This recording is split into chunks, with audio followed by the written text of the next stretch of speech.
Le regioni dove sono aumentati i pedaggi sono solo queste due, Lombardia e Veneto, le regioni che sono storicamente amministrate dai bravissimi governatori e amministratori della Lega. La prima polemica del 2020 corre lungo l'autostrada e il pedale dell'acceleratore di una corsa già iniziata nei giorni scorsi dopo l'annuncio dell'aumento del pedaggio di CAV lo spinge il Movimento 5 Stelle, trasformandolo in agone politico a pochi mesi dalle regionali.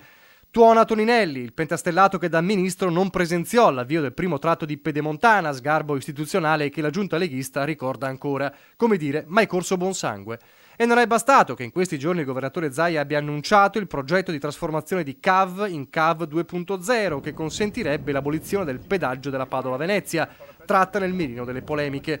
L'attacco di Toninelli è chiaro. Nelle autostrade leghiste gli aumenti ci sono perché sono talmente in perdita e mal gestite e mal programmate che non c'è alternativa. Sono talmente progettate male, costruite male come modelli che portano gli aumenti e senza questi aumenti vanno veramente gambe per aria perché le hanno strutturate appunto con modelli finanziari di base che sono totalmente fallimentari, flussi di traffico previsti ovviamente sbagliati, molti di meno, sono veramente autostrade poco utilizzate e con questi aumenti lo saranno ancora di meno. Ma da Palazzo Balbi la risposta è altrettanto cristallina e arriva per voce dell'assessore ai trasporti e alle infrastrutture Elisa De Berti.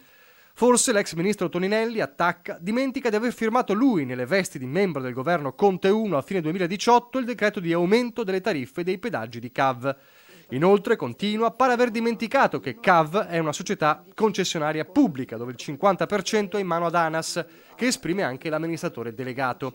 E sulla gestione puntualizza: CAV è l'unica società concessionaria a gestione pubblica con bilanci sanissimi. Se il modello è sbagliato, perché allora firmare un anno fa il decreto con l'aumento dei pedaggi?